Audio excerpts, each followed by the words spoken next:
Olá, tudo bem? Escafandrista filosófico. Hoje vamos falar sobre moralismo. Um ismo aí, né? Que normalmente os ismos são, são maneiras reducionistas de enxergar a realidade ou as coisas. E aqui nós vamos falar hoje do moralismo, né? Então eu vou pegar aqui como começo da nossa conversa uma definição do verbete do Dicionário de Filosofia do Abanhanho, né, sobre o moralismo. Então, o moralismo aqui diz que é uma doutrina que vê na atividade moral a chave para a interpretação de toda a realidade. Toda a realidade, relações do mundo com as pessoas, consigo mesmo, né, é vista através da lente da moral. Tudo ou começa ou termina na moral.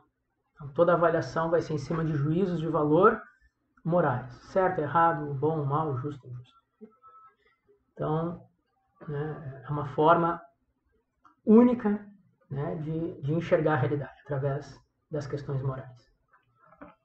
Muito bem, também tem aqui uma outra parte do verbete que diz assim: na linguagem comum e cada vez mais na filosófica, esse termo designa a atitude de quem se compraz em moralizar sobre todas as coisas, sem tentar compreender as situações sobre as quais expressa o juízo moral.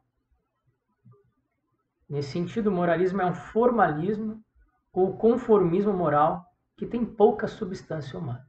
O que acontece?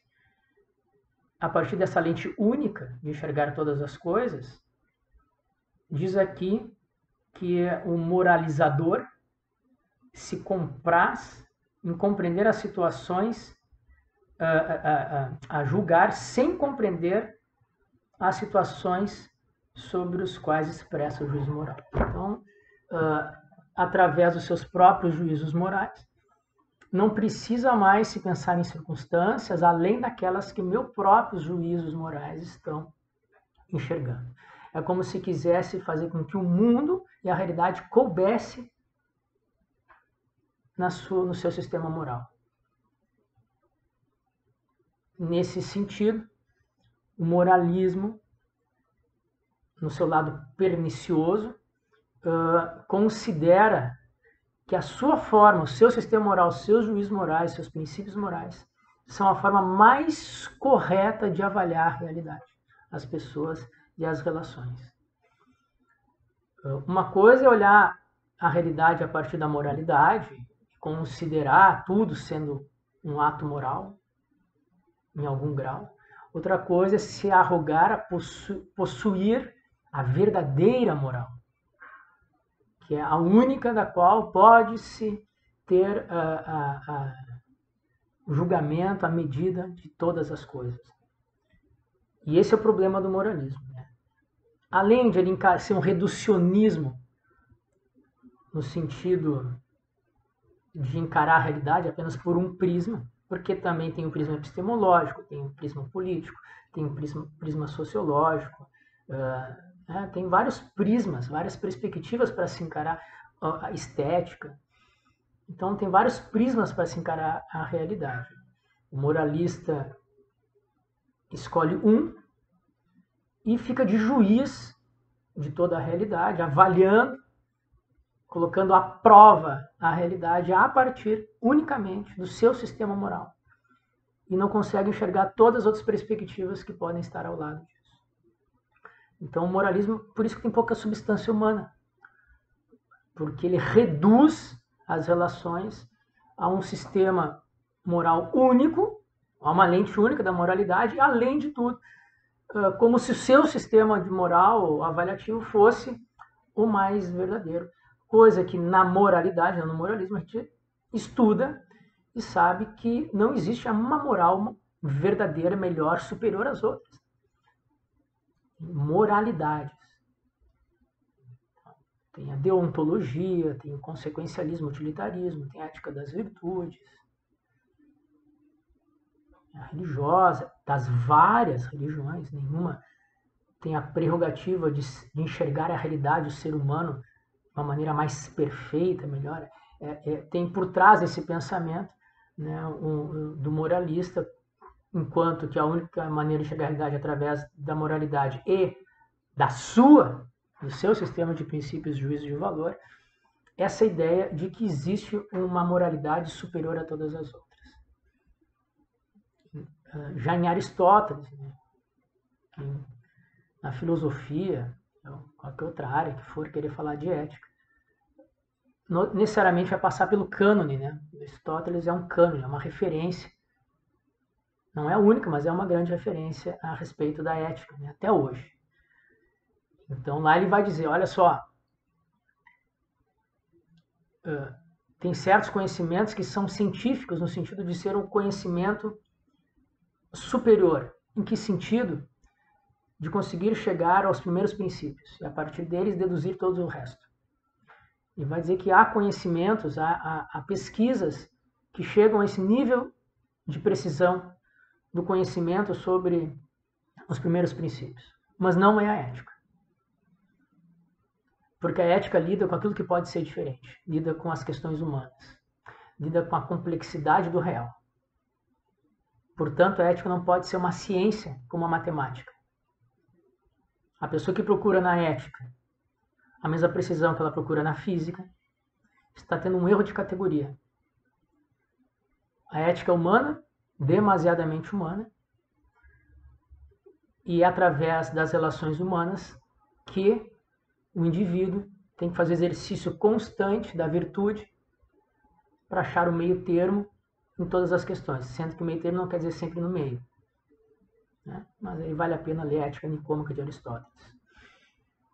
Então a ética é um exercício constante da virtude para o projeto da vida boa. Não tem regra, não é um conjunto de regras, não é um conjunto de slogans, não tem uma ética superior, ela é particularizada, circunstanciada dentro do seu âmbito de atividade, que são as relações humanas consigo mesmo, com o mundo e com os outros. Então uma moralidade é plural. Nós mesmos usamos, percebendo ou não, explicitamente ou não, várias noções éticas durante a nossa vida, durante o nosso dia, durante a nossa semana, que nós precisamos julgar, nós precisamos ajuizar, todos fazemos, assim como o moralista faz. Só que quem estuda a ética um pouco mais ampla, percebe que mesmo que o meu juízo considere alguma coisa como não boa, não quer dizer que eu estou certo e ela está errada, só quer dizer que isso não serve para mim. Porque a ética é plural. Então o exercício da moralidade, sim, é ajuizador, é valorativo, é normativo. Eu estou no dia a dia julgando e avaliando coisas. Mas não para dizer que tudo que sai dos meus princípios morais está errado. Isso é moralismo. O moralismo, normalmente, ele tem essa relação com uma prova, né? Tem que estar sempre provando e avaliando a realidade. E a prova, se a gente pegar a prova no sentido no sentido normal, a gente vai fazer uma prova na escola, nós já sabemos que a prova normal, essa corriqueira de escola, ela não mede o conhecimento. Ela mede se o aluno vai dar a resposta certa para a pergunta que já está feita e que a resposta já está dada. Então, uma prova não é para saber se o outro conhece, é para saber se ele vai se conformar à resposta que tem que ser dada. E assim o moralista enxerga a realidade. Ele coloca a realidade à prova, né, e a realidade passa nessa prova se conforma a seus juízos. Tudo está fora de seus juízos, está fora, não passou na prova. E quem estuda a moralidade, a ética, percebe que nós avaliamos e julgamos as coisas da realidade, mas não nos arrogamos como juízes e padrões últimos da moralidade, só porque as coisas não acontecem de acordo com nossos princípios morais. Então, a ética, segundo Aristóteles, 2.500 anos quase atrás, diz, ela requer circunstância, particularidades, exercício constante de avaliação dessas circunstâncias e particularidades, referente à virtude de quem está agindo. E por isso não é uma ciência. Por isso há várias formas de errar, assim como há várias formas de acertar. Bom, por isso, então, né, finalizando aqui, normalmente quem estuda ética, quem vive e avalia, mas estuda a ética de alguma forma, sempre luta, né, num certo sentido, defende a pluralidade da moralidade. Ah, mas então não tem verdades objetivas morais? Tem. Podem ter, né, como a própria dignidade humana, que está lá no preâmbulo da Carta das Nações Unidas dos Direitos Humanos, né, dignidade humana. Há valores objetivos morais? Há marcações objetivas morais? Há. Mas essa objetividade se dá pela própria relação humana com seus próprios valores, são os humanos que criam valores objetivos, não é uma criação divina, não é por uma lei natural e nem divina, é pela própria relação humana que nós criamos. Por exemplo, com o passar da cultura, a infância se tornou um valor objetivo, um valor em si. Não era. Na história, a infância era nasceu menina ou um menino que nasceu com defeitos congênitos, não presta, né? Porque a infância servia para ajudar na força de trabalho muscular a família. Não era um lugar especial, um momento especial. Hoje, de acordo com o desenvolvimento da nossa cultura, com a evolução das nossas noções de cultura e ser humano, nós consideramos um valor em si a infância e proibimos o trabalho escravo infantil. Né? Proibimos um monte de coisa na infância. Achamos que a infância tem o seu valor em si.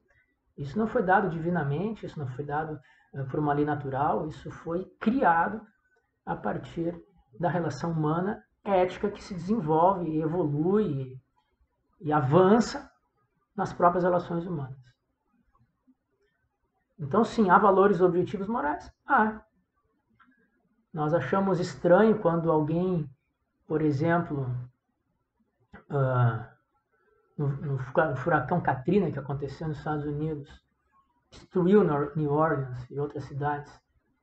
Da noite para o dia, uma garrafa d'água que custava $2 passou a custar 20.